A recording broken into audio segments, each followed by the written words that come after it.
Salut, je suis Enzo Colucci et tu écoutes la 5e et dernière saison de Phoenix, l'échec mention très bien, le podcast qui démystifie la peur de l'échec. Depuis janvier 2020, un mardi sur deux, je pars à la rencontre de personnes du quotidien pour qu'elles viennent témoigner d'un tournant de leur vie. J'essaie de traiter tous les sujets possibles. Peine de cœur, burn-out, échec sportif, maladie, échec scolaire, surendettement. Pour vraiment montrer que l'échec, c'est pas juste professionnel. Et ce qui est sûr, c'est qu'avec les guerrières et les guerriers que j'ai reçus, je peux t'affirmer que l'échec, c'est jamais une fin en soi. L'adversité est une source de motivation incomparable si on a les armes pour l'affronter. Alors ce que je te propose, c'est de trouver ces armes qui nous manquent à travers le partage d'expériences de personnes qui ont vu leur vie prendre un tournant inattendu, mais qui ont su en tirer le meilleur. J'espère que ça va te motiver. Hello et bienvenue sur Phoenix. L'échec mention très bien, c'est la dernière saison. Je suis avec Mona. Salut. Ça va Mona ? Ça va très bien, et toi ? Bah trop bien. Petite pause déj, on enregistre, tranquille. Dans les bureaux de Sunday, les bureaux... les autres ont cramé, donc on a trouvé un petit truc, quoi. Puis on a trouvé un petit créneau avec Mona, donc trop content. Mona, qui es-tu pour celles et ceux qui nous écoutent ? Alors je suis écrivain, mais en fait depuis peu. C'était pas ce que je faisais au départ. J'ai travaillé pendant 8 ans comme chef de projet dans des entreprises de la tech. Et il y a 2 ans, suite à un bel échec, j'ai pu embrayer sur ma passion, c'est-à-dire écrire des livres. Mon prochain livre va sortir au mois d'août. C'est un roman, c'est une réussite. Et je suis aussi éditrice d'une revue littéraire depuis peu. Boum. On a comme quelqu'un en face, là. Trop bien. Super, Mona. On va parler du coup avant de ce que tu faisais. Ça va être aussi un peu le thème du podcast, entre autres.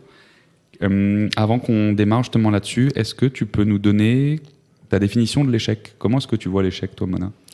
Alors moi, je vois l'échec à travers son étymologie. Échec, c'est un mot qui vient de l'expression échec et mat et du persan shamat. Shamat, ça veut dire le roi va mourir. Le roi est encerclé, le roi est acculé, il ne peut plus rien faire. Et en fait, dans les échecs, quand on est en échec, ça ne veut pas dire qu'on est mort. C'est juste avant de mourir. Et dans les échecs, le roi, on n'autorise pas à ce qu'on enlève cette pièce et à ce qu'on le fasse tomber sur le plateau. Par respect, on ne fait jamais mourir le roi. Donc moi, ce qui m'intéresse dans l'échec, c'est ce moment où on est encerclé et en fait, où on ne peut plus bouger. Donc il faut soit changer de plateau de jeu, soit changer de partie, soit trouver un passage pour s'infiltrer. Et l'échec, pour moi, c'est cette situation-là. C'est le moment, en fait, où il va falloir trouver un autre jeu à jouer. Je l'avais jamais eu. C'est une très belle métaphore. Tu joues aux échecs ? Je joue pas aux échecs, je suis très nulle, j'arrive pas à comprendre les règles, mais ça me fascine. Alors pour ceux qui n'ont pas vu la série Le jeu de la dame, voilà, c'est assez génial. Et en fait, comme le mot échec vient de ce jeu, j'ai trouvé ça hyper intéressant de voir à partir de quoi c'est construit. Et pas voir l'échec effectivement comme le moment où on est fini, mais le moment juste avant. Ouais, c'est ce qu'on essaie de définir, que c'est jamais une fin en soi à ce niveau-là. Ouais. C'est cool, franchement, première fois qu'on a une définition comme celle-ci. On sent qu'il y a quelqu'un qui écrit des bouquins en face là. Un petit peu, j'avoue. Ouais. Puis je voulais me la raconter pour commencer le truc, tu sais, histoire de voilà. Bravo, parce que même moi je sais plus ce que je fais là. Trop cool. Écoute Mona, très belle définition encore. Je pense que première fois donc. Définition inédite, sujet inédit, du coup je pense que c'est une belle amorce aussi pour la suite. Aujourd'hui Mona, on se retrouve pour parler d'un sujet extrêmement compliqué et que moi je voulais à tout prix traiter avant de finir le podcast, on est sur la dernière saison et du coup avant de commencer je voulais déjà te remercier d'avoir le courage de venir parler de ça parce que j'avais fait un petit appel justement sur Facebook, j'allais dire mon père qui va sur Facebook, j'avais fait un petit appel sur LinkedIn avant les vacances pour parler du coup de ce sujet-là qui est du coup le harcèlement sexuel. Encore une fois, quand on parle de ces sujets-là, je remets toujours le contexte pour ceux qui écoutent pour la première fois le podcast. On ne parle pas d'un échec au sens, encore une fois, littéral du terme. Hein. Tu ne te mets pas dans cette situation-là, tu ne décides pas de te faire harceler sexuellement. Mais donc, je précise que je suis du côté de la victime et pas de la harceleuse. c'est bien, c'est bien de le préciser, Mona, tu fais bien. Mais donc voilà, je trouve ça hyper fort de venir parler d'un sujet comme celui-ci. Je pense qu'il y a malheureusement plein de gens qui y sont confrontés. Et donc pour ça déjà, merci. Et donc, je vais te laisser un peu la parole pour expliquer comment ça s'est passé. Donc, à l'époque, tu étais donc dans une autre boîte, puisqu'on parle de ça il y a 2 ans. Justement, ça a été le déclic, comme tu disais. Exactement. Et donc, voilà, un peu comment ça s'est passé. Tu peux nous raconter les premiers moments, les arrivées à la boîte, quand est-ce que ça s'est déclenché. Puis, on va essayer un peu de... Alors, fin 2019, j'arrive dans une nouvelle société sur un poste qui était honnêtement, à ce moment-là, le poste de mes rêves.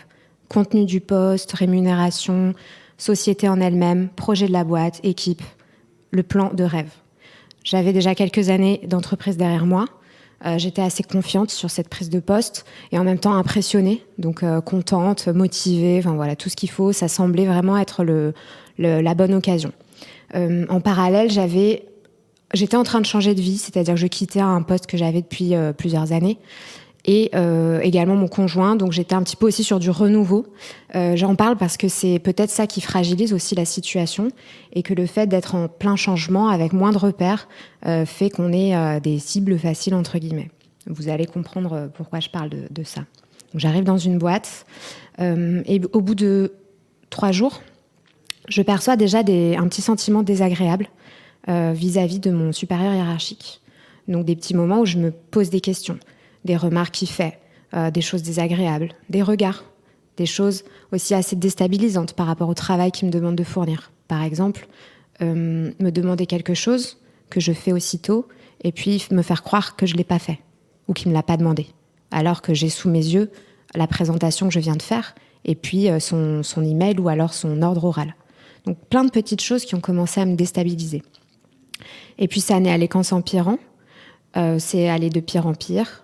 Ça a fait un petit effet boule de neige, j'ai envie de dire. Et puis, comme je suis assez sûre de moi, je l'ai essayé de le recadrer rapidement, mais plus je l'ai recadré et plus ça s'est empiré. Donc j'étais isolée face à ce manager. Ma prise de poste, par ailleurs, se passait bien avec les autres personnes. Mais j'ai mis du temps à comprendre ce qui se passait vraiment, parce que c'est quelque chose auquel on n'est pas préparé du tout. Parce que c'est toujours quelque chose qu'on pense qui n'arrive qu'aux autres. C'est aussi pour ça que je prends la parole aujourd'hui. Et puis, c'est quelque chose dont on n'a pas envie de parler tout de suite quand on commence un poste, surtout un poste qui se passe bien, un poste qu'on a voulu, parce qu'on comprend très rapidement que ça va mal se finir. Et on sait très bien qu'il y a des chances qu'on soit sorti de l'équipe, ou quand on est en période d'essai, qu'on nous accuse potentiellement d'inventer des choses.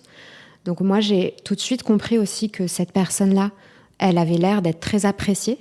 Et donc, je ne me suis pas vue capable d'alerter. Surtout qu'au début, ça n'est pas flagrant. C'est-à-dire qu'alerter sur quoi ? On ne va pas dénoncer le fait que son supérieur a donné un faux ordre ou s'est trompé. Donc, au début, on est un petit peu dans cette période, en fait, d'identification qu'il y a un problème, mais on ne sait pas quoi. Au bout de 3 jours, tu dis déjà. Au bout de 3 jours, mais voilà, il y a des jours où il est en congé. Il y a des jours où je travaille avec d'autres équipes. Donc, c'est distillé. C'est-à-dire que ça va arriver... c'est arrivé le 3e jour, c'est arrivé, on va dire, le 5e jour, puis le 10e, etc. Et avec à chaque fois, des justifications de sa part qui pouvaient être vraies. Donc on est dans une espèce d'espace mental où la réalité va bouger un peu et on va sans cesse se remettre en question. Je parle de ça parce que c'est le mécanisme premier de pourquoi il y a du harcèlement dans les entreprises. Enfin, le mécanisme premier est bien sûr l'acte de harcèlement, mais pourquoi on le laisse perdurer, et pourquoi ça arrive, et pourquoi les gens n'arrivent pas forcément à s'en sortir, et pourquoi être victime de ça, ça peut durer longtemps et ça peut détruire complètement quelqu'un. C'est parce qu'en fait, ça vous met dans un état psychologique de doute permanent sur vous. Donc j'arrive dans une entreprise, mon boss s'avère malfaisant, mais je ne suis pas sûre, parce que quand on arrive dans une entreprise, on se dit qu'on ne comprend peut-être pas les process, qu'on n'a pas bien compris quelque chose, qu'on doit demander à quelqu'un d'autre ou à une autre personne, qu'on est nul aussi simplement. Donc on met longtemps à comprendre que le problème vient de la personne concernée. Moi aussi, je pose une question. C'est parce que là, on parle du coup du N+1. Ouais. Est-ce que c'est lui en plus qui t'a recruté ? Donc, tu avais déjà eu des contacts avec lui au préalable qui t'avaient fait dire c'est cool, je vais aller là, en plus j'ai un bon manager. C'est tout à fait ça. Ouais. J'ai fait un entretien avec cette personne et je l'avais trouvé très sympathique, très motivé, très intéressant. Donc j'étais très contente de rejoindre son équipe.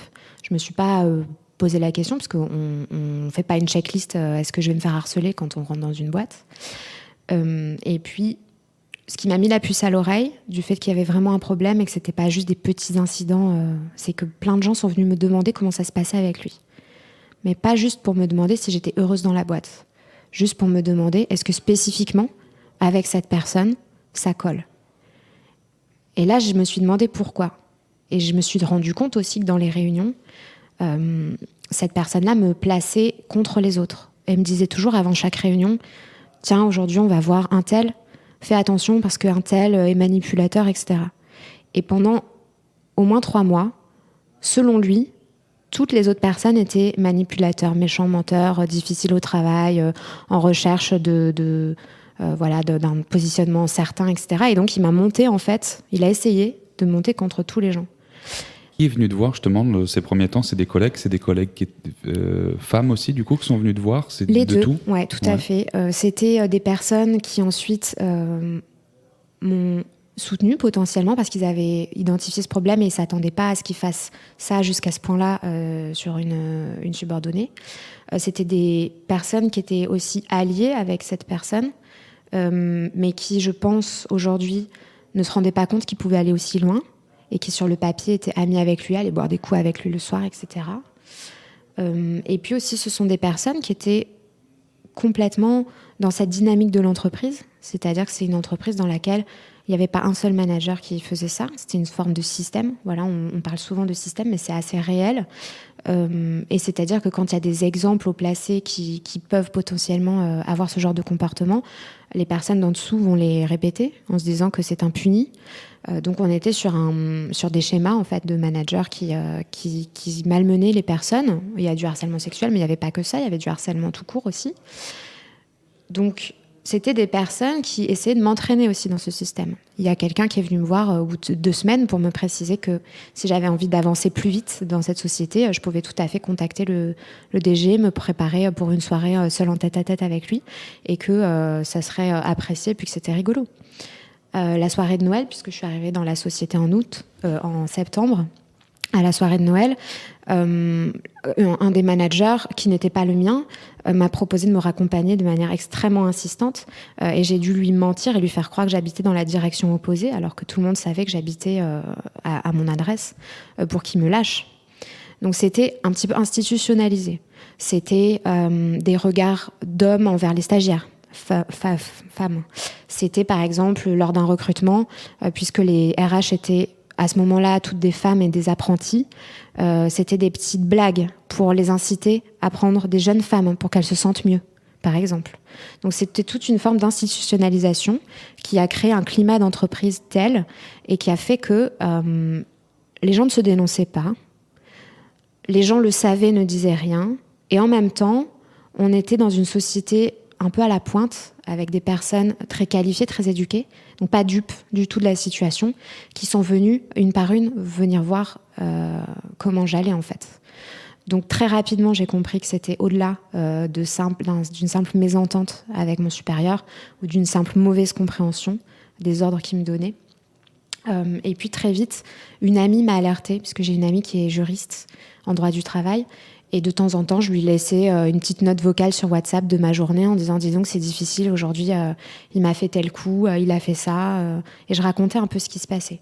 Alors, c'était m'envoyer à l'autre bout de la France. Un jour, par exemple, il fallait que je prenne l'avion à 5h du matin, sauf qu'il me prenait la veille en sachant qu'on avait un travail d'entreprise à faire jusqu'à 22 ou 23h. Et à 23h, il me dit « À 5h, t'es dans l'avion. » Donc, c'est compliqué. Déjà, c'est difficile. En temps normal, au-delà du harcèlement.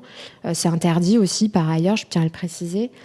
Et puis en plus, une fois que j'avais réussi à prendre mon avion à 5h en ayant dormi 4 heures, c'était arriver chez le client, me reprocher d'avoir 3 minutes de retard, puis me couper la parole devant le client, puis le soir, à la sortie de la réunion, me demander de me taire parce que de toute façon, j'avais rien compris, puis au dîner, me demander de bien sourire pour faire plaisir au client, puis le soir, en sortant du dîner, me poser la main sur la cuisse dans la voiture pendant qu'il me ramenait à l'hôtel.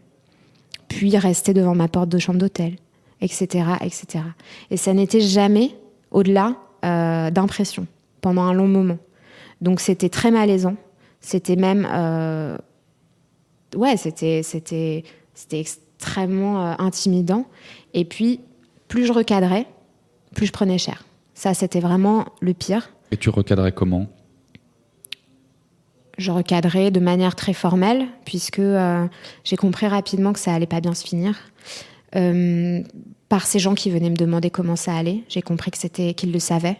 J'ai compris rapidement aussi que mon poste, qui était un poste assez génial, avait été proposé à d'autres personnes de l'entreprise qui l'avaient refusé alors que ça représentait pour eux une promotion. Et j'ai compris que c'était à cause de cette personne. Donc j'ai recadré de manière formelle, c'est-à-dire je propose une réunion, j'écris ce qui s'est passé et je lui dis je ne veux plus que ça se passe. Je ne veux plus que tu mettes dans mon agenda des choses avec des horaires le soir ou le matin en dehors des heures de travail sans m'avoir consulté d'abord, sans avoir consulté le reste de l'équipe. Et puis je me suis aperçue que même ça s'était contourné. Par exemple, une fois j'ai sollicité un point avec cette personne-là et son supérieur hiérarchique pour faire une forme de rapport d'arrivée. On appelle ça un rapport d'étonnement.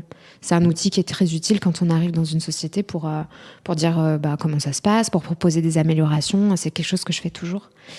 Et mon supérieur m'a interdit d'intégrer à ce point son supérieur à lui, sous prétexte que je lui faisais perdre son temps, qu'il n'avait pas à apprendre ce genre de choses, que lui-même lui ferait la commission plus tard, etc.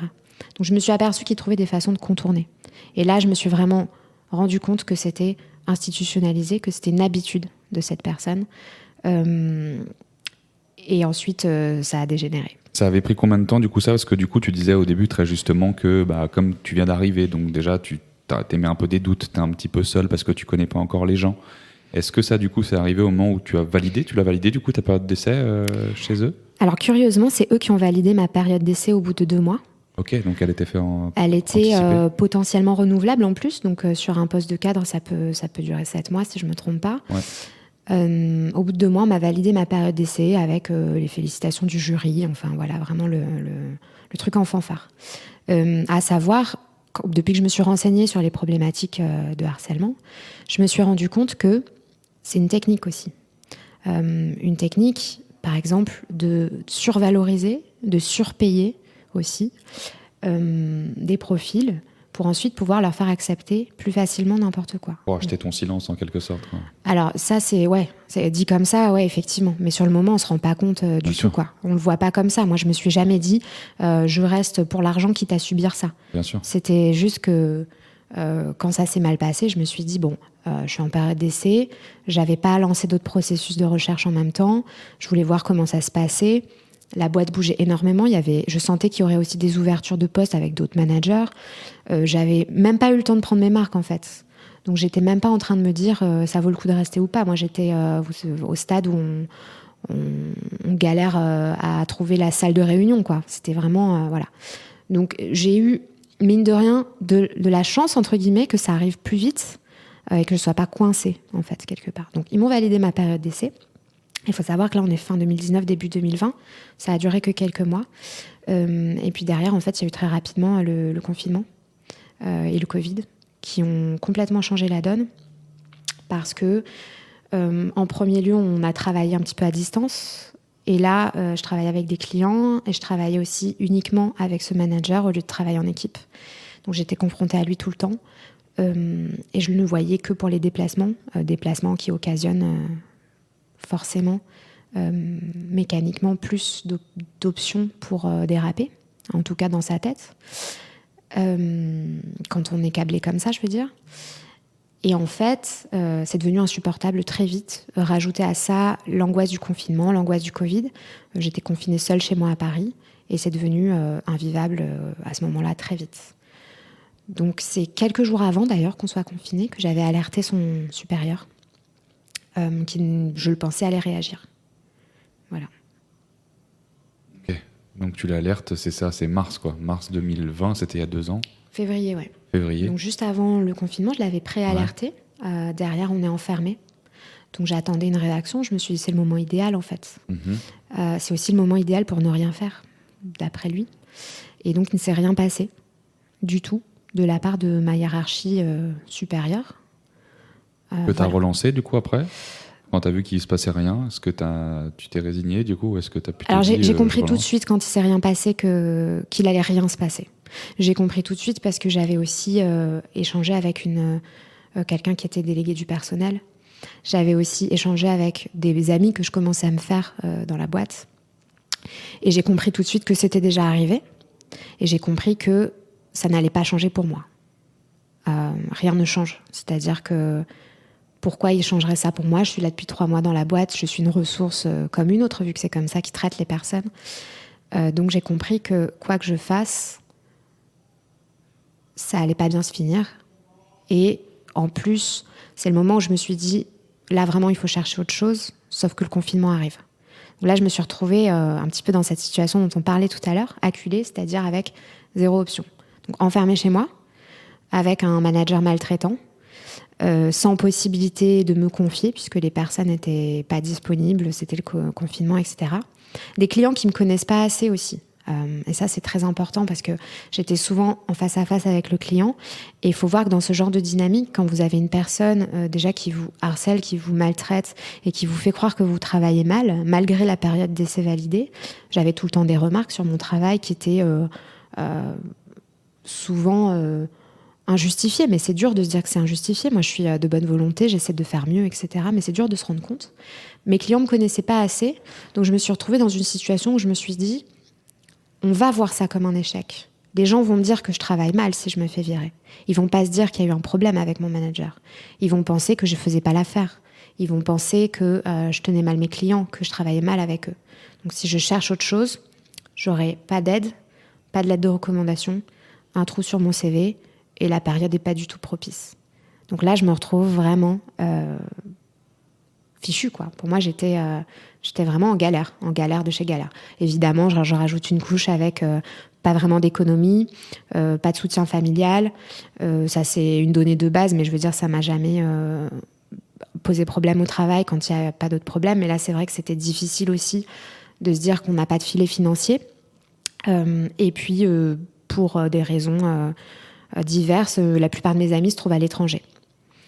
Donc, je me suis retrouvée enfermée seule dans un appart à Paris, avec un mec maltraitant qui m'appelait en call toute la journée, qui a complètement dérapé à ce moment-là, c'est-à-dire que les messages arrivaient aussi le samedi, etc.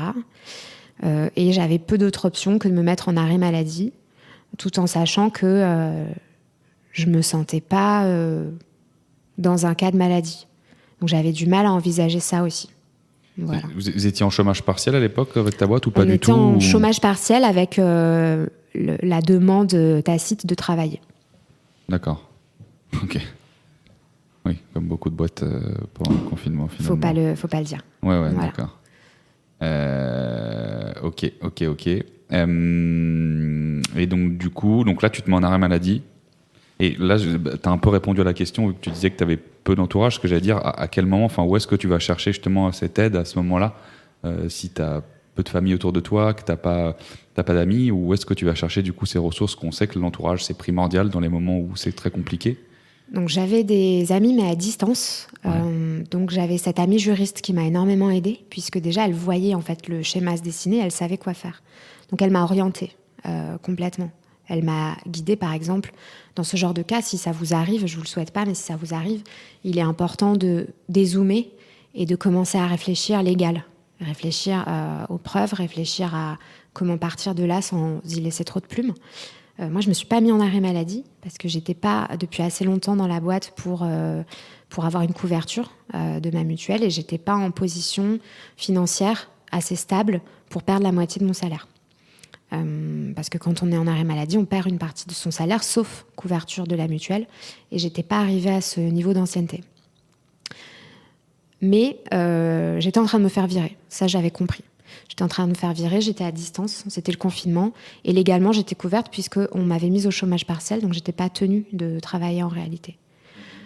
Comme j'étais en train de me faire virer, je me suis dit que je n'allais pas faire d'heures supplémentaires, ce qui me semblait assez justifié, en sachant que les derniers jours avant ce confinement avaient été dramatiques avec mon supérieur.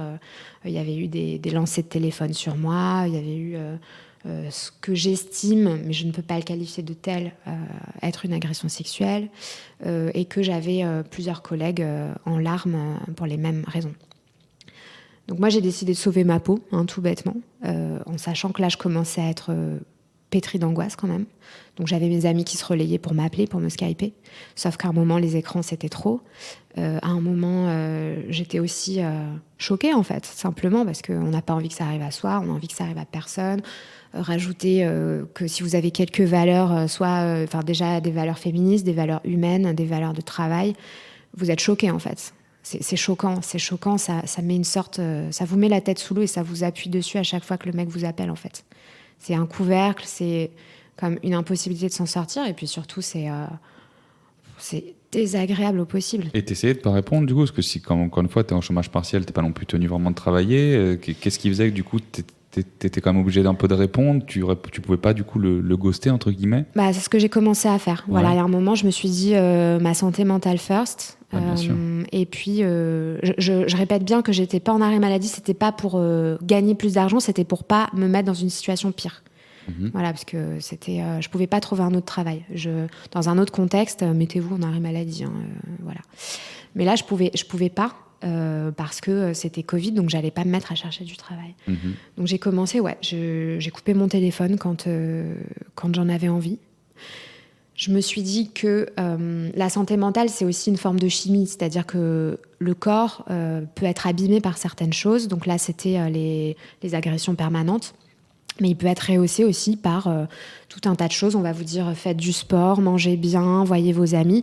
Tout ça, pourquoi c'est ces actions-là qui permettent d'aller bien? C'est parce que ça fait une chimie positive dans votre corps.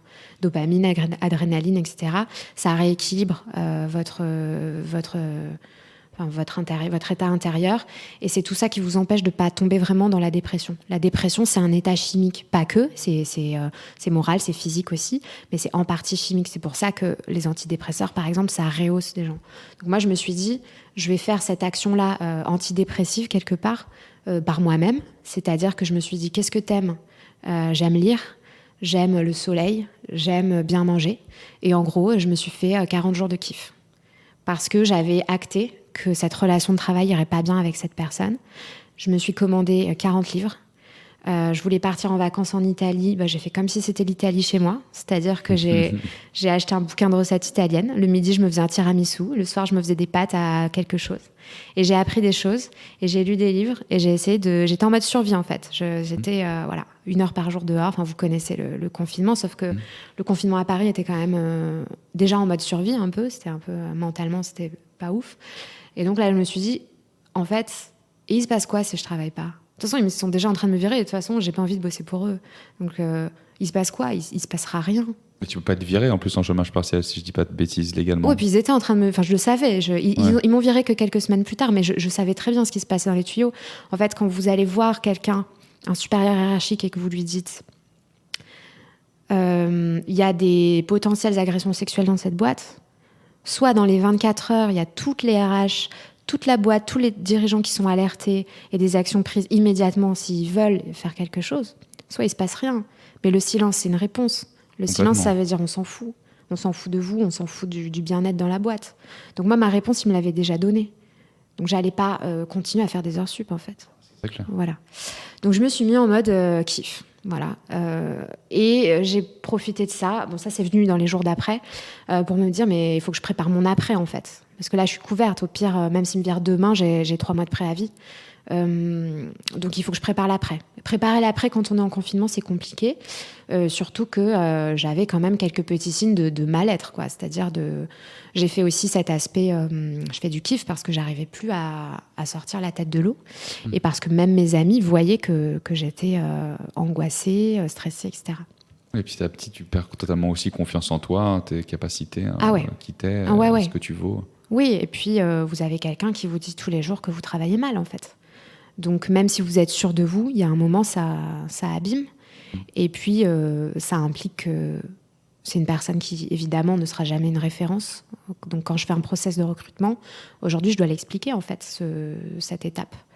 Ce qui n'est pas confortable, ce qui est de plus en plus compris. Donc c'est aussi pour ça que je parle aujourd'hui. C'est parce que plus on en parle, plus on pourra déceler des signes de ça, et moins les personnes victimes en pâtiront longtemps. Parce que le problème de ça, c'est ce qu'on souffre sur le moment, mais ce qu'on souffre ensuite derrière.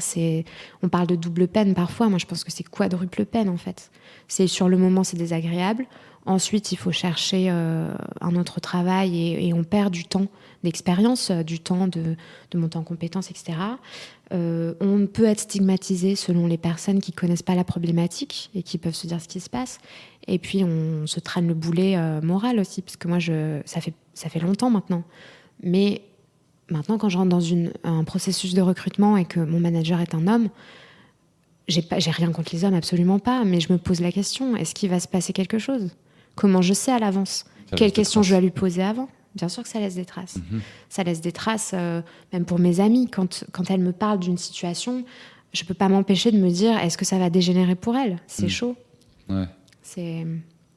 Voilà.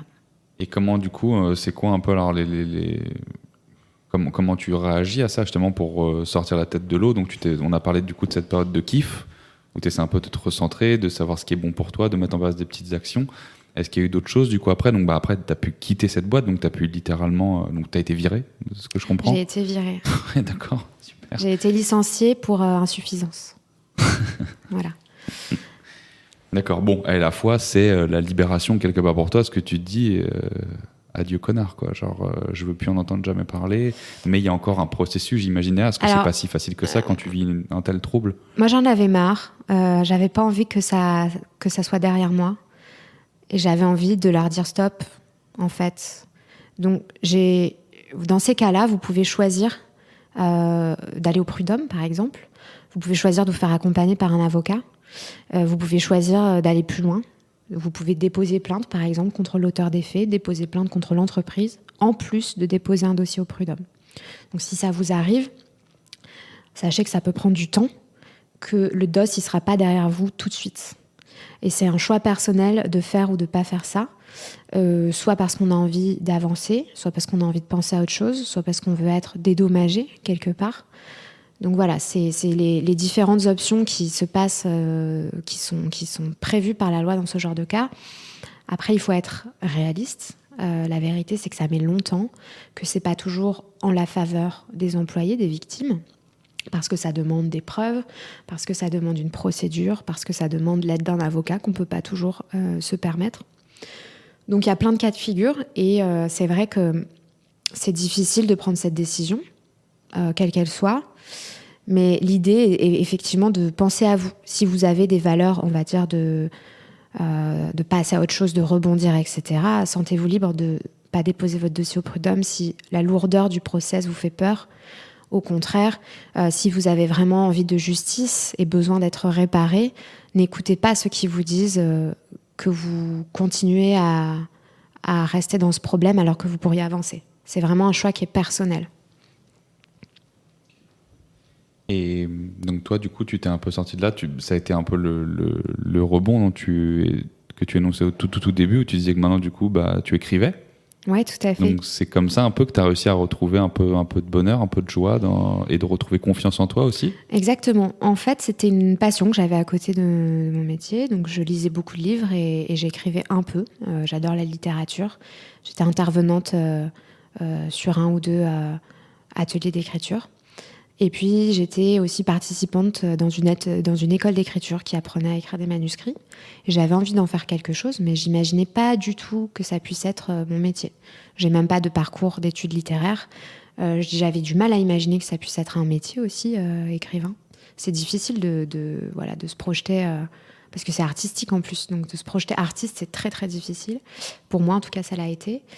Et pendant cette période où j'ai lu beaucoup de livres, ça me faisait vraiment beaucoup de bien. J'ai essayé de suivre un petit peu cette lueur de joie. Et une chose en entraînant une autre, j'en ai lu encore plus. J'ai commencé à me documenter. J'ai écrit encore plus. Mécaniquement, j'ai amélioré mes textes. Et j'ai commencé à regarder du côté de l'édition, du côté des personnalités littéraires, du côté aussi de YouTube, Instagram, parce qu'il y a beaucoup de renouveau dans ce monde de l'édition. Et j'ai eu envie aussi de créer une revue littéraire. Ce que j'ai fait, ce que j'ai commencé à penser pendant ce confinement-là, en me disant, déjà, c'est un projet génial. En plus, ça m'apporte cette joie et ça va me redonner crédibilité, en plus de tous les aspects créatifs. Et puis, si jamais ça devient un projet professionnel, pourquoi pas ?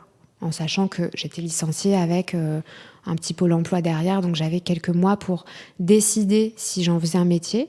rechercher un autre travail ou m'accorder 2-3 mois de répit aussi pour surmonter ce qui venait de se passer. T'es parti un peu, justement, toi qui voulais partir en Italie, t'as ramené l'Italie chez toi, mais est-ce qu'après, justement, ce petit moment de transition, tu t'es un peu Ouais, parti t'exiler un peu? J'ai eu besoin d'un endroit où il n'y avait pas de drame, en fait, parce que déjà, il y avait cette histoire-là, et puis, c'était après le premier confinement, on était un peu tous perturbés, hein, on est devenus tous un peu fous, j'ai l'impression, à un moment, avec beaucoup de... Voilà, quand on est tout seul, en plus, on peut avoir tendance à surscroller sur les informations, et j'étais devenue...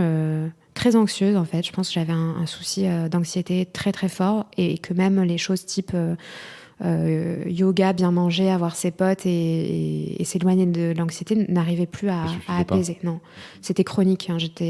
Je m'endormais à 4h du matin en regardant le plafond pendant 4 heures avant. Quand mon téléphone sonnait, je sursautais. Enfin, c'était vraiment dur. Et j'avais un rêve d'aller en Grèce depuis très longtemps. Et quand on a pu repartir en voyage, même si c'était pas la chose la plus intelligente à faire, je confesse que voilà, j'aurais pu m'abstenir, mais je suis partie 3 semaines en Grèce toute seule sur des îles pour avoir plus le bruit de la ville, plus d'informations liées au travail. Et puis juste pour être au bord de la mer en fait et regarder l'horizon et m'apaiser en fait, pour avoir des sons aussi que je connaissais parce que je viens d'une région méditerranéenne et pour m'apaiser en fait simplement, pour me remettre à respirer et puis revivre en fait, parce que ce genre d'agression c'est quelqu'un qui veut vous abîmer en fait, qui se croit si bien qu'il est prêt à vous endommager moralement et physiquement pour rester devant. Et on dit souvent dans tout ce qui est en dehors du travail, mais je pense que ça s'applique aussi, dans tout ce qui est agression sexuelle, viol, etc., on parle souvent d'une forme de crime, de meurtre. Le viol est un crime. Parce que ça abîme profondément les gens, ça retire quelque chose de son humanité. C'est pas simplement les embêter, les ennuyer ou leur faire un acte méchant. C'est que ça enlève une partie de leur humanité, du respect, et ça abîme, ça marque à vie en fait. Oui, ton âme, elle est endommagée, ouais, clairement. Elle est endommagée, ça se voit parce que toutes les victimes de ce genre de choses, elles vont en rêver la nuit, avoir des cauchemars, donc ça reste dans l'inconscient longtemps. Voilà. C'est encore le cas aujourd'hui, ça, du coup, parfois? Non, cette histoire-là, non, parce que j'ai été accompagnée, entourée, que ça s'est très bien remis en place pour moi niveau professionnel. Donc, à part une sorte de mépris pour cette personne que j'assume pas très bien parce que je suis pas quelqu'un de méprisant, je suis très calme. Et là, j'ai quand même, voilà, si je parle de cette personne, je vais mécaniquement avoir envie de dire quelque chose de très dur. Et j'aimerais passer au-dessus de ça, même s'il le mérite quelque part. Je comprends, parce que même moi qui ne le connais pas, j'ai un peu envie de dire des choses pas très cool à son égard. Donc moi, j'aimerais passer outre. Et en fait, c'est la première fois que j'ai vraiment ce dégoût de quelque chose. C'est la première fois que j'expérimente un vrai dégoût qui dure longtemps. Donc ça, j'aime pas trop. Ouais. Mais c'est comme ça, en fait. Et il vaut mieux que je l'ai aussi, au final, hein, bien sûr. Mais du coup, la Grèce, ça m'a permis justement de me redire... déjà, quand on fait des super randos, on reprend confiance en soi, on se dit je peux faire ça en fait, ça je sais le faire, je suis pas rien en fait. Donc, tu remets petit à petit, tu remets des petites pierres du coup. On remet des petites pierres, mais il faut partir de trucs très très bas, c'est ça qui est impressionnant en fait. Mm-hmm. Et j'ai parlé au fur et à mesure avec des personnes qui ont vécu ça, et en fait le constat il est pareil partout, c'est ça nous remet à des emplacements tellement infantilisants et tellement basiques, ou des questions de type est-ce que j'ai le droit de me lever pour aller aux toilettes ? Est-ce que j'ai le droit de sortir de la salle s'il ne m'a pas autorisé ? Est-ce que tout ça, on se repose des questions. Alors qu'on parle d'adultes de 20 à 60 ans, des cadres, des personnes qui ont fait des études ou qui ont encadré des gens, des personnes qui ont 25 ans d'expérience. Ça met dans cet état de néant, en fait. On n'avait pas amorcé avant, j'avais posé la question, mais du coup, il y avait 20 ans d'écart quasiment entre toi et cette personne, c'est ça ? C'est ça. C'était une personne de l'âge de mes parents. Ouais. Et dans ces personnes-là, plein de gens avaient des filles de mon âge, par exemple, des enfants de mon âge. Ce qui était d'autant plus déstabilisant, parce qu'on a envie de se dire, ils vont se mettre à notre place, en fait. Ils vont penser à leurs enfants, à minima, et pas faire ça. Mais c'est faux. En fait, il y a des gens qui sont juste des brutes. Et donc, du coup, tu as mis plein de petites choses. Donc, tu reprends confiance, tu pars, tu te remets beaucoup. Donc, tu lis beaucoup, tu reprends un peu l'écriture. Tu dis que tu as été beaucoup soutenu. On a entendu, du coup, que tu as été soutenu beaucoup par cette juriste qui t'a beaucoup aidé dans le dossier. Et il y a eu d'autres gens à côté qui t'ont aidé. Tu as été soutenu un peu psychologiquement par. Alors, je l'ai pas fait, mais je peux le conseiller à tous ceux qui vivent ça, parce que ça aide vraiment. Moi, je connaissais bien ce genre de mécanisme, parce que comment dire, intérêt, par envie de découvrir, je suis assez féministe par conviction et je connais beaucoup ces sujets-là dans la société. Donc, je connaissais en fait les étapes par lesquelles j'allais passer. J'avais compris, en fait, je me suis beaucoup renseignée et j'ai pu mettre des mots assez facilement, notamment auprès d'amis qui connaissaient aussi bien ces types d'agressions-là et qui sont elles-mêmes soit juristes. Il y a des psychologues aussi qui ont pu, voilà, en parlant, je me suis dit, ok, j'ai vécu ça, je mets les mots dessus et je me suis pas sentie en besoin d'être accompagnée, mais c'est pas fermé du tout. Si un jour j'ai des difficultés, évidemment, je le ferai. Le fait d'avoir réagi, d'avoir pu réagir, parce qu'on peut pas tout le temps. Si on réagit pas, c'est pas parce qu'on veut pas, c'est parce qu'on peut pas, en fait. Psychologiquement, le cerveau va se fermer pour essayer de faire croire à la personne qu'elle n'est pas en train de vivre ça pour survivre, parce que certaines informations sont trop dures à accepter. Par instinct de survie, le cerveau va vraiment dire non, tu ne vis pas ça. Ça, c'est le mécanisme du déni. Et moi, j'ai eu la chance, je ne sais pas pourquoi, de ne pas vivre ça sur ce sujet-là. Et donc de comprendre, de mettre les mots, de mettre les actes en face des mots, du déni, justement, de l'agression, qui sont des mots importants à formuler. Et je trouve ça très bien que ça éclate partout aujourd'hui. Je trouve ça très bien qu'on entende dans tel milieu professionnel, la parole se libère, etc. Alors, grosso modo, c'est tous les milieux professionnels, en fait. Parce que si on les met bout à bout, c'est tout le monde. C'est pas un milieu qui est plus ou moins favorisé. Et donc, de se renseigner sur cette problématique, de s'en rendre compte, de participer à la réflexion générale autour de ça, m'a aidé, moi, à avancer, en fait. Et à pas me sentir seule, déboussolée, perdue. Il y a beaucoup de ressources aujourd'hui, donc c'est intéressant aussi de s'y mettre. Et ça, moi, ça m'a fait passer à autre chose quand même assez vite par rapport à ce qui était enduré. À savoir aussi que ça n'a duré que quelques mois. Et je compatis avec ceux et celles pour qui ça dure des années, parce que c'est possible aussi. Et le constat, il est le même pour tous, c'est-à-dire qu'il y a une forme de destruction à la fin. Donc effectivement, consulter quelqu'un, c'est très important. Et moi, ce sont mes amis, mes connaissances, le fait d'avoir des ressources, en fait, un petit peu partout, qui m'a aidée beaucoup. Et puis de me projeter dans quelque chose de positif pour moi aussi. Voilà. Eh bien... Ouais, c'est lourd, hein. Ouais. Je ferme bien ma gueule depuis tout à l'heure parce que on en mange beaucoup. C'est et lourd. ouais, c'est lourd et à la fois c'est fou parce que on l'a dit, enfin t'es pas la seule, même dans cette entreprise t'étais pas la seule à vivre ça. Il y a plein de gens qui le vivent, qui savent pas comment l'aborder, qui ont peur du coup de leur supérieur, qui ont peur de leur taf. Et ce qui est vachement bien avec toi, du coup, c'est qu'on voit que on peut s'en sortir. Ça demande beaucoup de force mentale, ça demande de mettre en place des actions. Mais c'est possible, et c'est ça du coup, qui est important de faire ressortir. Donc, Alors, pour tous ceux qui ont peur de perdre leur taf, j'ai une seule chose à dire, c'est est-ce que vous voulez vraiment travailler pour ces gens ? Est-ce que c'est grave ? Est-ce que votre santé mentale est moins importante que travailler pour ces gens ? Je sais que c'est facile à dire quand on a des options pour changer de travail. Moi, à ce moment-là, j'en avais pas vraiment. Alors certes, j'ai un diplôme, donc j'étais pas complètement sans ressources.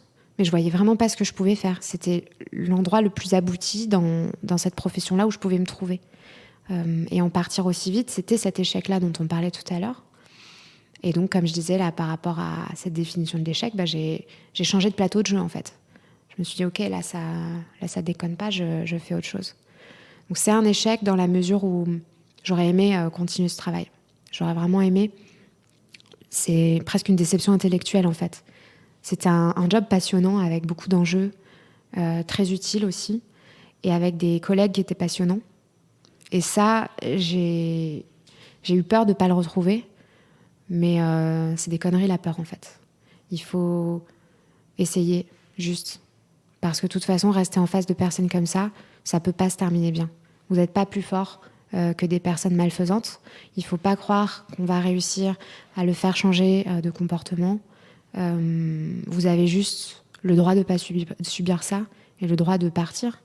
Et la vie, elle va vous faire manger la même soupe tout le temps, sauf le jour où vous vous levez et vous direz « je veux pas manger cette soupe-là, je veux des frites ». Voilà, c'est con comme expression, mais c'est ma grand-mère qui disait ça tout le temps. Mais faut pas accepter, en fait. Voilà. Je sais que ça paraît évident, en fait. Ça paraît évident, mais quand ça vous tombe dessus, bien sûr, c'est pas évident. Quand t'es pris dans une spirale hyper négative comme celle-ci, c'est ça qu'on parle d'entourage, on parle de tout ça, parce qu'il faut à un moment donné s'entourer de bonnes personnes qui te donnent un peu ces clés-là, les ressources dont tu parlais avant. Ouais. Le piège dans lequel pas tomber, c'est d'être tout seul, effectivement. Donc moi, là où j'ai vu que il s'engouffrait dans une brèche, c'est que j'étais nouvelle dans l'entreprise. C'est assez rapidement connu que j'avais pas de conjoint, que je vivais seule et que certains de mes amis étaient à l'étranger, parce que ça se voit quand on part en week-end le vendredi voir des amis, etc. Donc ils m'ont posé des questions. Et puis j'avais pas d'équipe sur place. Le reste de l'équipe était dans une autre ville de France. Et les premiers mois, on n'est pas proche facilement tout de suite avec les autres personnes. Donc j'étais isolée, en fait. Et c'est dans ces cas d'isolement où les sujets dramatiques comme ça peuvent vraiment devenir dangereux, en fait. C'est là où vous ne le voyez pas. C'est là où vous êtes seul avec vos pensées aussi. Donc le réflexe, dès que vous avez le moindre doute, c'est en discuter avec quelqu'un de proche. Même pour se renseigner, pour poser la question. Pour avoir différents points de vue. Parce que parfois, une anecdote peut être pas grand-chose et vos amis vont vous dire « mais non, ça c'est rien ». Mais si vous leur racontez 3 fois la même chose, ils vont dire « ok, attention, là, toi t'as la tête dans le guidon, mais nous on te dit que ça fonctionne pas comme ça ». Voilà. Ouh. Eh ben, que de bons conseils du coup. Je t'ai assommé là. Non, mais c'est ouf parce que c'est vraiment un putain de sujet et du coup, je suis encore une fois trop content que tu viennes en parler. Et c'est génial du coup d'avoir ces mots pleins d'espoir en tout cas là pour la fin, pour les gens qui vivent ce genre de situation. Bah oui, il y a de l'espoir, évidemment. Il y a de l'espoir. Et Mona, on n'a pas fini. On va enchaîner sur les questions pour la mention maintenant. Questions pour la mention. La première question, Mona, pour toi, c'est quoi les 3 plus grandes vertus à avoir dans la vie ? Alors la première, je dirais que c'est l'empathie. L'empathie parce que, déjà, vous évitez de vous mettre à la place des personnes maltraitantes. Quand vous comprenez la personne en face, quand vous vous mettez dans ses chaussures. Et qu'en plus, l'empathie, ça permet d'être plusieurs personnes à la fois, d'apprendre plus de choses. Parce que si vous arrivez à vous mettre dans la tête de quelqu'un d'autre, vous allez voir le monde avec ses yeux et vous allez apprendre plus de choses. Vous allez vous multiplier, en fait. Donc, c'est hyper enrichissant. Déjà pour être sympa avec les autres, pour pas être un abruti, et puis pour apprendre plein de choses, comme par exemple, quand vous êtes un romancier comme je suis devenue, et que vous écrivez des vies de personnages, ce qui est enrichissant, c'est de comprendre le métier de tel personnage, sa vie, son parcours. C'est pareil avec les gens dans la vraie vie. Donc l'empathie, pour moi, c'est essentiel. Essentiel, c'est que comme ça, en fait, qu'on va progresser déjà tout seul, mais aussi comme une société. La deuxième vertu, pour moi, ça serait de tenir sa parole. Je trouve que c'est quelque chose qui est vraiment important, parce que quand vous donnez une parole, les gens construisent leur vie et leur parcours par rapport à ce que vous leur dites, en fonction de qui vous êtes dans leur vie. Si vous êtes manager, vous devez tenir votre parole encore plus. Si vous êtes parent, si vous avez des gens qui comptent sur vous. Et tenir sa parole, ça permet tout simplement de respecter les autres déjà, d'une part, de ne pas empiéter sur leur vie et de ne pas abîmer des trajectoires qui pourraient vouloir se créer. Donc finalement de vivre en harmonie, tout simplement. Et la dernière vertu, et là j'espère que ça va donner un petit peu de joie de vivre dans cet épisode, parce que je sens bien que franchement, vous le voyez pas là, mais je l'ai écrasé. L'ambiance, elle est dead. Je suis full focus. Voilà. La troisième vertu pour moi, c'est... alors encore une fois, je vais invoquer ma grand-mère, mais c'est l'effort. L'effort de travailler, mais l'effort aussi d'avoir de la motivation, d'avoir de la joie, de trouver quelque chose de chouette dans un petit peu toutes les choses nouvelles autour de nous, d'essayer de ces choses nouvelles-là et de pas se contenter de ce qu'on a, parce que je vais encore revenir sur la notion d'apprentissage ou de se mettre à la place des autres, mais c'est par cet effort, c'est sortir de ce qu'on connaît, de sa facilité, qu'on va comprendre plus de gens, qu'on va les aider, et en les aidant, on va s'aider soi-même aussi. Donc vraiment, cette notion d'effort, pour moi, elle est archi importante.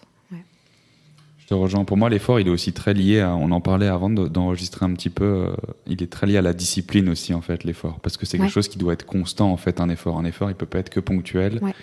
Et c'est cool, j'écoute un truc, en ce moment, je sais pas ce que j'écoute des podcasts le matin en anglais, tu sais, motivation, genre à balle, tu sais, je suis sur le scout. Et le mec avait cette phrase, justement, où en gros, il disait que la confiance en soi et la discipline, c'est la même chose, en fait, justement. C'est la même chose. C'est très lié. Bien sûr. Tu vois. Et donc, quand on est en perte de repères, on est en perte de confiance, il faut se rattacher à ces petits efforts, il faut se rattacher à cette discipline pour se dire, comme tu as dit tout à l'heure, putain, je sais gravir ce mont, putain, je sais le faire, en fait, putain, je peux le faire. Ouais, alors, c'est ça qui nous rattache. Moi, ce que ça m'a appris, cet échec, c'est aussi de me dire, en fait, j'ai fait pire. Maintenant, quand je fais un truc difficile, je me dis non, mais j'ai fait pire, donc ça, je vais y arriver. Même quand je vais courir et que je suis en train de galérer, que je crache mes poumons, je me dis mais tu vas pas t'arrêter là, t'as fait pire en fait. Et ça m'aide à monter dessus de ces achievements en fait et à avancer. Et ce que tu dis sur l'estime de soi, c'est assez juste parce que c'est un cercle en fait. Ta discipline va aussi nourrir ton estime de toi. C'est vertueux. Au moment où t'es au fond du trou, ce que t'as fait de bien, de positif, va remonter ton estime de toi et tu vas pas t'auto-flageller, tu vas pas douter, tu vas moins douter. Bien sûr qu'on doute quand même, sinon on est infernal, voilà. Mais effectivement, ça se nourrit en fait. Et c'est pas la discipline, comme on pourrait dire, oui, il faut tous les matins se lever à 5h et faire ça, etc. Certains peuvent le faire et c'est très bien, mais c'est la discipline pour soi-même, envers soi-même, de se respecter, de respecter les choses nécessaires pour atteindre l'objectif qu'on s'est fixé. Et ça revient à ce que tu disais aussi de tenir sa parole au final. De tenir sa parole, exactement. Tu t'es fixé un objectif, tu dis moi j'ai envie d'atteindre ça, bon bah tiens ta parole, bah mets en place du coup ces actions et tiens-les. Donc c'est vrai que tout ça c'est lié. Oui, mais parce que ce qu'on fait pour nos amis, par exemple les complimenter ou tenir notre parole, il faut se le faire pour nous aussi. C'est-à-dire qu'on va jamais, faut pas se regarder dans la glace et dire oh aujourd'hui je suis pourri. On parlerait pas comme ça à un ami. Pourquoi on le fait pour nous? C'est très drôle ce que tu dis. J'ai prévu, du coup, ce sera trop tard, on postera plus tard l'épisode, mais j'ai un post LinkedIn aujourd'hui qui est prévu exactement sur ça. En disant, si je parlais à mes amis comme je me parle à moi, je n'aurais pas de potes. Bah non. Tellement je me parle comme une merde. Bah ouais. Et c'est ça, c'est exactement ce que tu dis. Il faut à un moment donné un peu se congratuler, se respecter, voilà. bien se parler. C'est pas s'envoyer des fleurs en plus, c'est juste comprendre qu'en fait, son corps, son cerveau fonctionne comme celui des autres et que il faut qu'il y ait des entrées positives et il faut éviter les entrées négatives.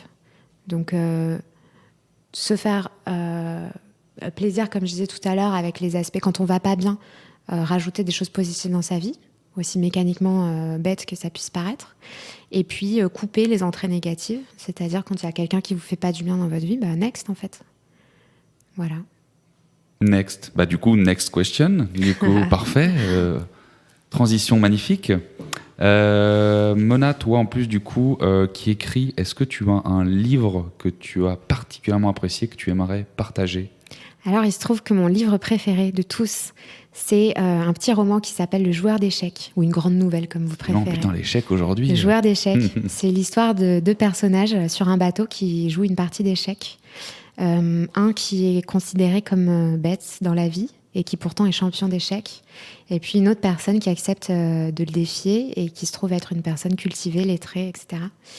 Je vous raconte pas la fin, évidemment, mais ce livre est super pour parler de sa vision du monde, en fait, de la vision du monde de l'auteur, et puis pour vous interroger sur la vôtre. Voilà, c'est Stéphane Zweig, et c'est un super livre, et c'est court en plus, et c'est bien écrit. Le nom, c'est ? Le Joueur d'échecs. Le Joueur d'échecs. Trop stylé. Bon, déjà, je sais. Bon, j'ai déjà une to-do énorme, mais je vais me le rajouter dessus parce que tu me l'as bien vendu. Dernière question, Mona. C'est quoi ton prochain objectif ? Alors, mon prochain objectif, je pense que vous l'avez compris, c'est que j'en ai marre des cons. Donc, je pense que là, c'est le moment de faire un truc pour moi, même si je travaille très dur toute l'année, évidemment. Et j'ai un grand rêve qui est d'aller surfer en Polynésie. Oh. Donc, c'est pas un objectif à court terme. Mais je viens d'ouvrir ma cagnotte pour mettre des sous tous les mois dedans et partir faire ça. Donc j'espère que d'ici 1 an et demi, 2 ans, je serai sur une grosse vague, loin. Tu sais déjà surfer? Tu surfes bien? Je surfe un peu, okay. Ouais. Je surfe un peu, mais il faut progresser avant ça, parce que si j'arrive pas à monter sur ma planche alors que je suis en Polynésie, ça va être vraiment dommage. C'est con. Voilà, ouais. Ça va finir en mojito, cette histoire, ou en coconut. Mais... Oui, pourquoi pas. Ouais, non, ça serait un chouette projet, ça, pour le coup. Trop cool. Pas professionnel, hein, donc n'oubliez pas de vous faire plaisir. S'en fout, il n'y a pas que le pro dans la vie, hein, c'est aussi le concept du podcast, justement, c'est de montrer que l'échec et tout ce qu'on a, la vision, elle n'est pas réduite qu'au professionnel. Hein, on a le droit d'avoir une vie à côté, d'avoir des projets, d'avoir plein de choses. Donc, je te soutiens à 100%. C'est tout le mal qu'on te souhaite, du coup, pour aller surfer en Polynésie. Eh ben, merci. Mona, j'ai un petit rituel de fin avant qu'on se quitte. Est-ce que tu peux résumer tout ce qu'on s'est dit depuis bientôt 1 heure? Ça va être un long épisode et je suis très content d'ailleurs. Est-ce que tu peux résumer tout ça en une phrase, genre une grosse punchline de fin? Eh ben, ma punchline, ça serait j'ai pas le temps.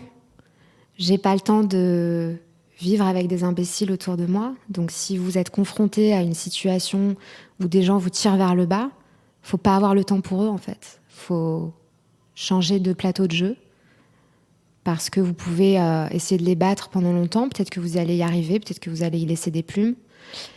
Donc, réfléchissez à 2 fois si ça vaut le coup de se battre pour ça ou si vous n'avez pas une autre option géniale qui s'ouvre ailleurs et qui, en plus, vous évitera de perdre votre temps. Voilà, j'ai pas le temps. Moi, j'ai besoin de temps pour aller surfer.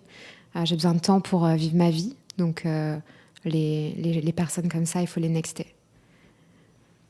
Magnifique. On va terminer comme ça. J'espère que les gens auront le temps de tout écouter. Par contre, ça vaut le coup. Putain, c'est 1 heure, qu'ils prennent le temps pendant 1 heure d'écouter cet épisode parce qu'il est pépite. Bientôt 1 heure, Je me suis pas ennuyée, mais 55. Bon, comme je monologue. Voilà. Ouais, mais moi, j'aurais pu t'écouter encore pendant très longtemps. Hein, du coup, fabuleux. Mona, merci infiniment d'avoir fait le déplacement. Merci beaucoup pour cet épisode qui est... ça va être une pépite pour cette dernière saison. J'en bafouille tellement j'en ai pris plein la gueule. Merci. Et puis, tout le meilleur pour toi, bien évidemment. Mais merci à toi. Et ciao, avec plaisir. Salut. Une fois n'est pas coutume, ça me fait super plaisir que tu aies écouté l'épisode. Merci beaucoup pour le soutien.